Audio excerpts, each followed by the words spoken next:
বাইতুল মুকাদ্দাসে যাবার পরে সঙ্গে ছিলেন কে? হযরত জিবরাইল আলাইহিস সালাম।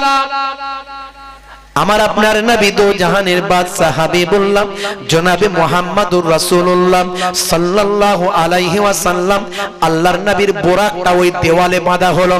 যে দেওয়ালটা ধরে ইহুদিরা উপাসনা করেন, তারা সেই দেওয়ালটাকে মনে করে এখানে ঈশ্বর বসবাস করছে। তাদের ভাষায় ঈশ্বর এই দেওয়ালের মধ্যে অবস্থান করছে।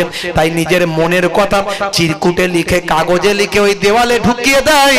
তারা মনে মনে করেন এখানে লিখে ঢুকিয়ে দিলে আমার কথাগুলো ঈশ্বরের কাছে চলে যাবে, ঈশ্বর নিজে দেখে আমার ভাগ্যকে ঠিক করে দেবেন। এই চিন্তা ভাবনা করেন। ওই দেওয়ালেতে আল্লাহর নবীর বোরাকটা গিয়ে বাঁধা হলো।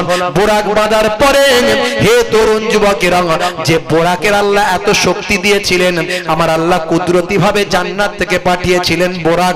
যে বোরাকটা হলো ভাই আমার গাধার থেকে একটু বড়, ভাই আমার ঘোড়ার থেকে একটু ছোট, ভাই আমার খচ্চরের থেকে একটু এদিক ওদিক মোটামুটি ওই রকম টাইপের দেখতে, যার একটা কদম হয় যতদূর চোখ যায় ততদূর এক পা হয়। হে তরুণ যুবকেরা, বিদ্যুৎ সবে বারকুন মানে হলো বিদ্যুৎ, এই বারকুন থেকে এসেছে বোরাক। বিদ্যুতের মতো, বিদ্যুৎ যেমন চমকে ওঠে একবার চমকানোর সঙ্গে সঙ্গে চলে গেল, ভাই আমার এই বিদ্যুতের মতো গতি সম্পন্ন যানবাহনের নামটা, যন্ত্রটার নামটা হলো বোরাক। আল্লাহর নবী পৌঁছালেন। পৌঁছানোর পরে সেখানে যখন জিব্রাইল ফারিস্তা বাইতুল মুকাদ্দাসে যখন ঢোকালেন, এই বাইতুল মুকাদ্দাস প্রথম তৈরি করেছে ফারিস্তারা। আমি কিছু অজানা কথা আপনাদের বলছি, একটু শুনুন। আপনারা বলবেন মেরাজের ওয়াজ আমাদের শোনা আছে, আমি মেরাজের ওয়াজ করছি না, একটু অজানা কথা কয়েকটা ঘটনা এখানে বলছি। আল্লাহর নবী এখানে এসে কি করেছিলেন, কেন বাইতুল মুকাদ্দাস আমাদের জন্য এত গুরুত্বপূর্ণ, একটু চিন্তা করুন। কষ্ট হচ্ছে আপনাদের? একটু জোরে হ্যাঁ হুতেন, কষ্ট হচ্ছে? জোরে সোরে বলেন কষ্ট হচ্ছে। এই কারা কারা চান না হাত তুলে দেখান তো দেখি। সবাই হোঁশ জ্ঞান সব ঠিক আছে, রাত 12টা বাজলেও আপনাদের 12টা বাজে না মনে হচ্ছে, তাই তো নাকি? ঠিকঠাক আছে। হে তরুণ যুবকেরা, হে আমার বন্ধুরা, শুনে রেখে দিন বাবা, জেনে রেখে দেন। হে মুসলমান একটু লক্ষ্য করুন, হে জওয়ান যুবকেরা একটু খেয়াল করুন। আল্লাহর নবী যখন বাইতুল মুকাদ্দাসের ভিতরে প্রবেশ করলেন, আমার আল্লাহর নির্দেশে 1,24,000 পয়গম্বরের রূহকে আমার আল্লাহ বাইতুল মুকাদ্দাসে পাঠিয়ে দিলেন। হে তরুণ যুবকেরা, হে আমার বন্ধুরা, শুনে রেখে দিন বাবা, জেনে রেখে দেন। এমন সময় দেখতে পাওয়া যায় 1,24,000 পয়গম্বর সেখানে আছেন।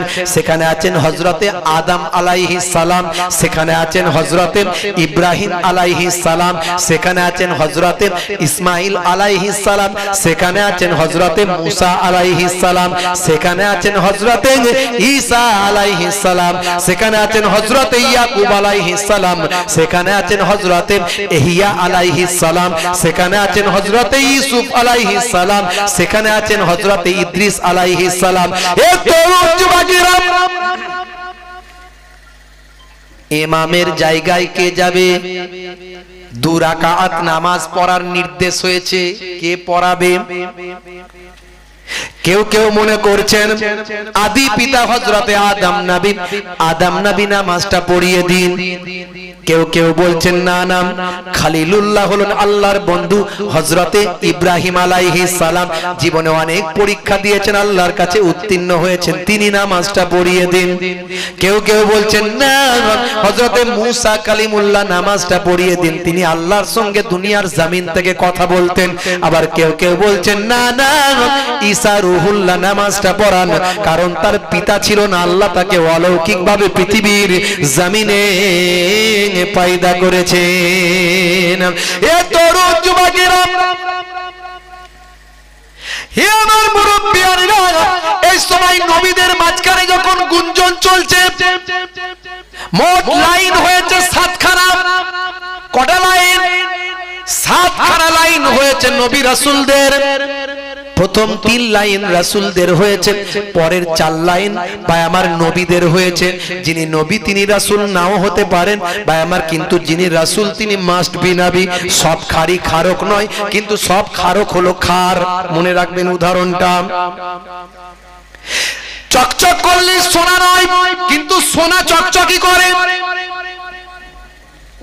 হে তরুণ যুবকেরা, হে আমার বন্ধুরা, শুনে রেখে দিন বাবা, এমন সময় নবী রাসূলদের মাঝখানে যখন গুঞ্জন চলছে, হযরতে জিবরাইল ফেরেশতা আমাদের নবী দো জাহানের বাদশা হাবিবুল্লাহ জনাবে মুহাম্মদুর রাসূলুল্লাহ সাল্লাল্লাহু আলাইহি ওয়াসাল্লাম আখেরি জামানার পয়গম্বর নবীর হাতটা ধরে আর মসজিদের মিহরাবের সামনে দাঁড় করিয়ে দিয়েছেন। আল্লাহর পক্ষ থেকে অর্ডার হয়েছে, আখেরি জামানার পয়গম্বর জনাবে মুহাম্মদুর রাসূলুল্লাহ সমস্ত নবীদের ইমাম হয়ে যাবে। জোরে হবে না? জোরে হবে না? আমাদের নবীকে সমস্ত নবীদের ইমাম বানিয়ে যে সম্মানটা আল্লাহ দিয়েছেন সেটাই বাইতুল মুকাদ্দাসি। জোরে বলুন সুবহানাল্লাহ। তাই বাইতুল মুকাদ্দাসের মর্যাদা অনেক। নামাজ শেষ করার পরে হে তরুণ যুবকেরা, আমাদের নবীর পেছনে যিনি দাঁড়িয়েছিলেন, একেবারে পেছনে মেহরাবের একবারে পেছনে যিনি দাঁড়িয়েছিলেন রাসূলের পেছনে, তিনি হলেন জাতির পিতা হযরত ইব্রাহিম আলাইহিস সালাম। তার ডান পাশে যিনি দাঁড়িয়েছিলেন তিনি হলেন হযরত ইসমাঈল আলাইহিস সালাম। প্রথম কাতারে যিনি দাঁড়িয়ে আছেন তিনি হলেন জাতির জনক হযরতে ভাই আমার সারা পৃথিবীর মনুষ্য জাতির জনক তিনি হলেন হযরতে আদম আলাইহিস সালাম। এইভাবে নবীদের ইমাম হয়ে আমাদের নবী নামাজ পড়ালেন। নামাজের পরে ভাই আমার একটা মঞ্চ তৈরি করা হলো। সেই মঞ্চে নবীরা ভাষণ দিতে শুরু করলেন, বক্তৃতা দিতে শুরু করলেন। প্রথম ভাষণ দিলেন হযরতে আদম আলাইহিস সালাম। তিনি ভাষণ দিতে উঠে আমাদের নবীর সম্পর্কে বললেন, সম্মানে ইজ্জতে আখেরি জামানার পয়গম্বরকে এই জনাবে মুহাম্মদুর রাসূলুল্লাহ ইনি আমাদের সন্তান, কিন্তু সম্মানে এবং ইজ্জতে আমার এই সন্তানকে আমার আল্লাহ সর্বোচ্চ স্থান দান করেছেন। জোরে হবে না? আদম নবী 1,24,000 পয়গম্বরের সামনে আমাদের নবীর মর্যাদাকে বুলন্দ করতে লাগলেন। তারপরে বক্তৃতা দিতে শুরু করলেন, উঠলেন হযরত ইব্রাহিম আলাইহিস সালাম। মঞ্চটা কেমন হয়েছে বুঝতে পারছেন? নবীদের মঞ্চ।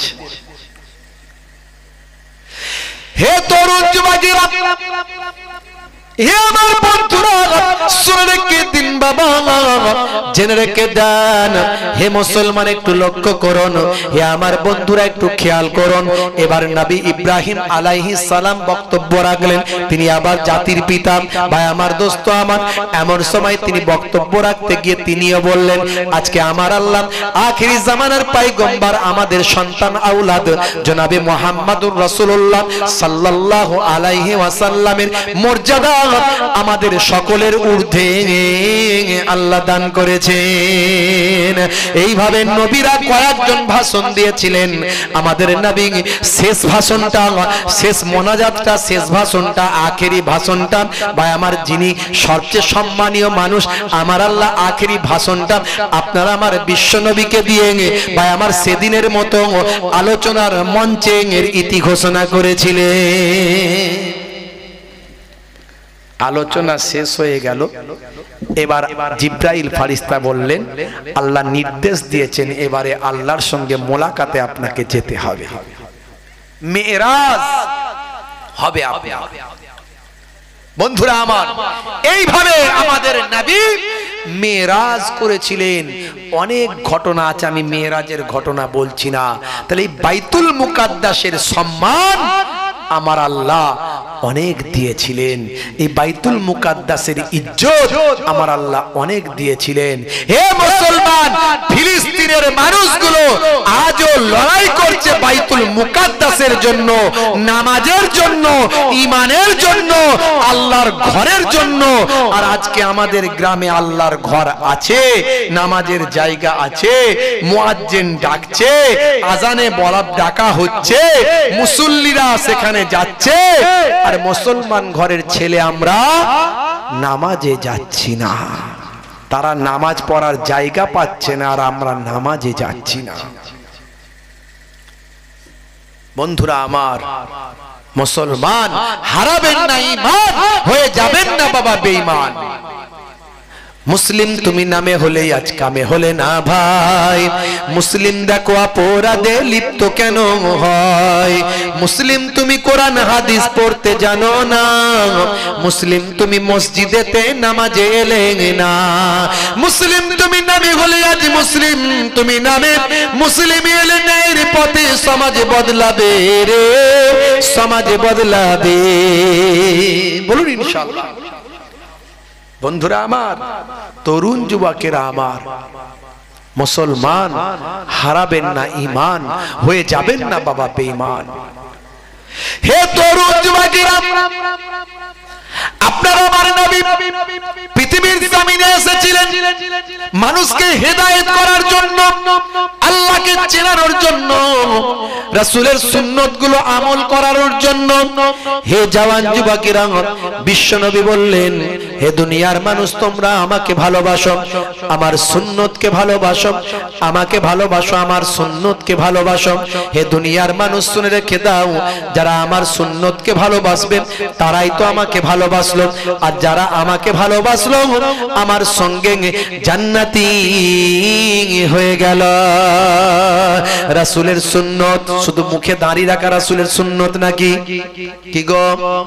না না না, শুধু মিষ্টি খাওয়া কি রাসূলের সুন্নত? না না না।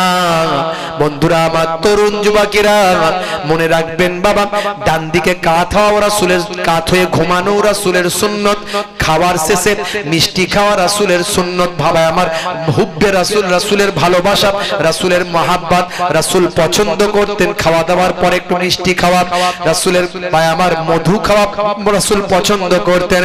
ভাই আমার, খাওয়া দাওয়ার আগে এবং পরে একটু লবণ খাওয়া সুন্নত। সামান্য একটু লবণ যদি খান অনেক রোগ থেকে আপনি নিরাময় পাবেন।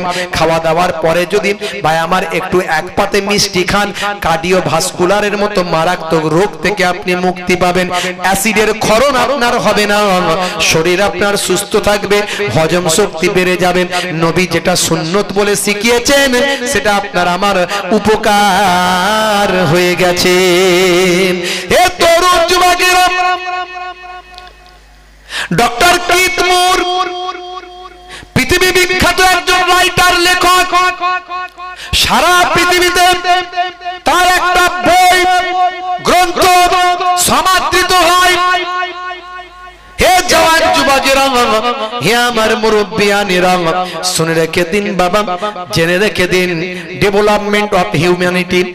ভাই আমার, এই হিউম্যানিটি বাবা মানুষের শরীরের যে ডেভেলপমেন্ট তার উপরে তিনি গবেষণা করেন, তার উপরে গবেষণা করে একটা বই পুস্তক রচনা করেন।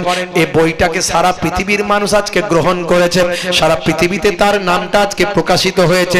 মিস্টার ডক্টর কিথ মুর পৃথিবীতে একটা আলোচিত নাম। ভাই আমার, ইন্টারনেট সার্চ করবেন পাবেন, ভাই আমার, ডেভেলপমেন্ট অফ হিউম্যানিটি। হে তরুণ যুবকেরা, তার উপর তিনি রিসার্চ করেছেন। হে জওয়ান যুবকেরা, তিনি আরবের জমিনে গেলেন গবেষণা করতে। সেখানে গিয়ে তিনি রিসার্চে গিয়ে উপস্থিত হলেন। সেখানে গিয়ে গবেষণা করতে গিয়ে, আলোচনা করতে গিয়ে, তার রিসার্চ নিয়ে গবেষণা করতে গিয়ে তিনি বলেন, এই হিউম্যানিটি সম্পর্কে, মানুষের জীবন জিন্দেগি সম্পর্কে যে ভাই আমার ডেভেলপমেন্ট হয়েছে বিভিন্ন অর্গানগুলোর, এই অর্গানগুলোর কথা রিসার্চ আলোচনা করতে গিয়ে তিনি দেখেন, যেগুলো আমি রিসার্চ করে বের করেছি, যেগুলো আমি দীর্ঘদিন ধরে গবেষণা করে বের করেছি 1450 বছর আগে, সে কথাগুলো সব আল্লাহর কোরআনে বলা হয়েছে। মানুষের হিউম্যানিটির উপরে রিসার্চ করে তিনি যা পেয়েছেন সেগুলো কোরআনে পাওয়া গেছে। কয়েকটা উদাহরণ তিনি দিয়েছিলেন। আমি দীর্ঘদিন গবেষণা করে আমি রিসার্চ করে পেয়েছি আমার আল্লাহ এক কাতরা নাপাক পানি থেকে মানুষকে সৃষ্টি করেছে, নুতফা থেকে। হে জওয়ান যুবকেরা, সেই নুতফাটা একটা সময় রক্তের পিণ্ড হয়। আমি যেটা গবেষণা করে পেয়েছি, কোরআন মাজিদে সেই নুতফার কথা বলা হয়েছে 1450 বছর আগে। সে সময় কোনো ল্যাবরেটরি ছিল না, রিসার্চ সেন্টার ছিল না, কোনো প্যাথোলজি ছিল না। তারপর সেই নুতফাটা আস্তে আস্তে ব্লাডে পরিণত হয়, রক্তে পরিণত হয়। আমি দীর্ঘদিন গবেষণা করে পেয়েছি, কিন্তু কোরআন 1450 বছর আগে বলেছেন সেই নুতফা থেকে আমি আল্লাহ সুম্মা কানা আলাকাতান ফাখলাকা ফাসাওয়া, সেই সুম্মা কানা আলাকা, সেই আলাকা তৈরি করে দিই ভাই আমার, ওই নুতফা থেকে আমি আল্লাহ আলাকা করে দিই, অর্থাৎ বাবা ভাই আমার রক্তের পিণ্ড করে দিই। সেই রক্তের পিণ্ড একটা সময় আস্তে আস্তে আস্তে আস্তে সেখান থেকে আমি আল্লাহ পঞ্চ ইন্দ্রিয় নাসিকা কর্ণ জিহ্বা ত্বক বানিয়ে দিই। 1450 বছর আগে মিস্টার কিথ মুর যেগুলো গবেষণা করছেন, আরবের জমিনে গিয়ে কোরআন পড়ে রিসার্চ করে কোরআনে সেই কথাগুলো 1450 বছর আগে আমার আল্লাহ লিখে দিয়েছেন। মিস্টার কিথমুর গবেষণা করে বলেন মাতৃগর্ভের যে অঙ্গটা বাচ্চার সবচেয়ে আগে কাজ করে সেটা হলো কান। 1450 বছর আগে আল্লাহর কোরআন মাতৃগর্ভের যে অঙ্গটা সবচেয়ে আগে কাজ করে সেটা হলো কান। বা ভাই আমার দোস্ত আমার, বা আগে সামিউন কথা বলেছেন ভাই আমার শোনা, তারপর বাসিরুন কথা বলেছেন, তারপর দেখা। আমার আল্লাহ সেখানে বাচ্চা প্রথমে শোনার কথা বলেছেন। সবচেয়ে আগে মাতৃগর্ভে একটা বাচ্চা ভাই আমার কর্ণ ইন্দ্রিয় অর্থাৎ কানটা সবচেয়ে আগে আল্লাহ খুলে দেন। আজকে মিস্টার কিথমুর যেটা গবেষণা করে পাই 1450 বছর আগে আল্লাহর কোরআন সেইটাই জানিয়ে দিয়েছে। মিস্টার কিথমুর আর সহ্য করতে না পেরে তিনি বলেন আমি আর থাকতে পারলাম না, যে কোরআনে 1450 বছর আগের কথাগুলো লেখা হয়। আজকে আমরা প্যাথোলজিতে এত গবেষণা করে যেটা পাই সেটা মহান আল্লাহ ছাড়া আর কারো গ্রন্থ হতে পারে না। সেই আল্লাহর নামের কালেমা পড়ে আমি কিথমুর ঈমান গ্রহণ করলাম। জোরে হবে না বন্ধুরা আমার, তরুণ যুবকেরা আমার, মুরব্বিয়ানেরা আমার, মুসলমান, আমাদের নবী পৃথিবীতে এসেছিলেন কেন? নামাজকে কায়েম করতে, প্রতিষ্ঠা করছে, আর রাসূলের সুন্নত গুলোকে মানুষের কাছে পৌঁছে দিতে। রাসূলের সুন্নত গুলোকে মানার চেষ্টা করুন। আজকে বড় বড় ওয়াথার পণ্ডিতেরা, নায়ক গায়ক খেলোয়াড় প্লেয়াররা আজকে তারা বিশ্ব নবীর শিষ্য হয়েছে, আর আজকে আমরা মুসলমান আমরা রাসূলের সুন্নত তাবেদারি ছেড়ে দিচ্ছি। কেসিয়াস কেলের নাম আমি বলেছি, হ্যানুম্যানের নাম বলেছি, মাইকেল জ্যাকসনের নাম বলেছি, গ্যারি মিলারের নাম বলেছি, জেনিফারের কথা বলেছি। মনে রাখবেন জেনিফার বিশ্বনবীর শিষ্য। ম্যাডাম সানা আলী খান বলিউডের বিখ্যাত ফিল্ম স্টার, ফিল্ম ইন্ডাস্ট্রিকে বিদায় জানিয়ে 15 বছরের অ্যাক্টিং জগৎ লক্ষ লক্ষ কোটি কোটি টাকাকে ফেলে দিয়ে বিশ্বনবীর শিষ্য হয়ে কালেমা পড়ে ঈমান আবার নতুন করে কালেমায়ে রদ্দে কুফর পড়ে সারা জীবনের গুনাহগুলো থেকে মাফি চেয়ে তাওবাতান নাসুহা করে তিনি একজন নায়িকা যে দেহ বিক্রি করে ইনকাম করতেন, অর্থাৎ দেহ প্রদর্শন করে উন্মুক্ত পোশাক পরে নাচ গান অ্যাক্টিং পর পুরুষের সঙ্গে অভিনয় করে হাত ধরে নাচানাচি করে ইনকাম করতেন, সেই মহিলা হিজাব ছাড়া বোরকা ছাড়া আর চলেন না। শুধু তাই নয়, সেই মহিলা বললেন আমাকে বিবাহ করতে হবে, তাই আমি আর সাধারণ কোনো মানুষকে বিবাহ করব না, একজন আলেমকে, হাক্কানি আলেমকে বিবাহ করব। তাই গুজরাটের একজন আলেম মাওলানা, নাম তার ভাই আমার মুফতি আনাস, তাকে বিবাহ করে সুখে শান্তিতে বাস করছে। এই মিডিয়ার লোকগুলো সহ্য করতে পারে না। কিছু ওই তোলা চাটা মিডিয়া তারা বলে দেখো সানা আলী এত বড় একটা নায়িকা ছিল, সে একজন মৌলবীকে বিয়ে করে জীবনটা বরবাদ করলো, তাদের সংসারে আজ আর শান্তি নাই। এ খবর যখন তাদের কাছে গেল, তারা তখন আরবে হজ করছে, সঙ্গে একটা বাচ্চা সন্তান আছে তাদের সঙ্গে। সেই সন্তান এবং স্বামী স্ত্রীর ছবি পোস্ট করে বলল, হে তোলাবাজ, তোলাবাজ মিডিয়া, তোলা ছাড়া চলো না, তোমরা শুধু মুসলমানদের শুধু তাওহীদ করো, মুসলিমদের মাঝখানে বিভাজন তৈরি করো আর বিদ্বেষ তৈরি করো, হিন্দু মুসলমান খ্রিস্টান জৈনের মধ্যে সম্পর্ক নষ্ট করার চেষ্টা করো, তোমরা শুধু বলো যে কি করে খারাপ নিন্দুক নিন্দা করা শুরু করো, তোমরা আমাদের সম্পর্ক নিয়ে বক্তব্য দিয়েছে যে আমরা নাকি মিল নাই, এই দেখো আমরা একসঙ্গে একত্রিত হবে, আমরা মিলেমিশে আছি, আমরা সুখে আছি, সুখী আছি, আমাদের সন্তান আছে, বাচ্চা আছে, আমরা আল্লাহর ঘরে ইবাদত করতে এসেছি। ম্যাডাম সানা আলী খান তিনি জানিয়ে দিয়েছেন। একবার জোরে তাকবীর হবে না? নারায়ে তাকবীর। আরে জোরে হবে না? আরে জোরে হবে না? নারায়ে তাকবীর, নারায়ে তাকবীর। জোরে হবে না? এই আওয়াজ কি কমে গেল নাকি? রাত বেড়েছে বলে? জোরে আওয়াজ দাও। নারায়ে তাকবীর, আল্লাহু আকবার, নারায়ে তাকবীর, আল্লাহু আকবার, নারায়ে তাকবীর, আল্লাহু আকবার, নারায়ে তাকবীর, আল্লাহু আকবার। জালিমে যখন করবে অত্যাচার, মুমিনে তখন রুখবে জুলুম তার। নারায়ে তাকবীর, আরো জোরে, নারায়ে তাকবীর, আল্লাহু আকবার, নারায়ে তাকবীর, আল্লাহু আকবার। দেখো সানা খান ঈমান আনিয়া হারামের উপার্জন দিল ছাড়িয়া। জোরে হবে না? জোরে হবে না? দেখো সানা খান ঈমান আনিয়া হারামে, জাননেওয়ালা মানুষদের কাছে জেনে নেবেন, জেনে নিয়ে নামাজ শুরু করবেন। আজ মরে গেলে কাল 2 দিন 3 দিন পরে কেউ খবর রাখবে না, আপনার কবরের ধারে গিয়ে কেউ কাঁদবে না, কেউ মোনাজাত করবে না, কেউ তেলাওয়াত করবে না। নিজের কাজ নিজে করে কবরে ঢুকুন। হে তরুণ যুবকেরা, হে আমার বন্ধুরা, শুনে রেখে দিন বাবা, জেনে রেখে দেন। তাহলে আল্লাহর নবী মেরাজে যাবার সময় বাইতুল মুকাদ্দাসে গিয়েছিলেন, কথা ঠিক না ভুল? জোরে বলেন। কোরআন মাজিদে আল্লাহ বলেছেন, সুবহানাল্লাযী আসরা বিআবদিহি লাইলাম মিনাল মাসজিদিল হারাম ইলাল মাসজিদিল আকসা। আমি আমার বান্দাকে আমি আমার বান্দাকে রাতের বেলা, রাতের অন্ধকারে মসজিদুল হারাম থেকে মসজিদুল আকসা পর্যন্ত আমি ভ্রমণ করালাম। হে তরুণ যুবকেরা, হে আমার বন্ধুরা, আমার নবীর সঙ্গে কি ঘটেছিল, কি ঘটেছিল বাইতুল মুকাদ্দাসে আমি পরে আসছি, তার আগে একটা কথায় আসি। আচ্ছা বলুন তো, আমার নবী পৃথিবীতে কেন এলেন, উদ্দেশ্য কি? আমার নবী পৃথিবীর জমিনে 2টো কারণে এসেছিলেন, 2টো মূল উদ্দেশ্য ছিল।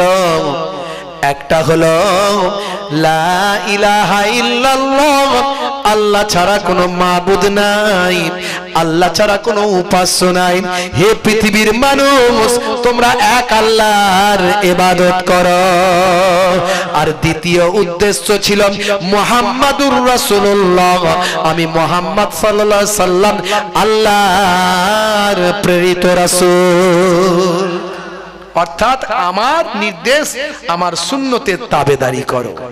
জোরে হবে না? জোরে হবে না? যাদের ভিতরে সুন্নত পাওয়া যায় তারা কেউ পথহারা হয় না।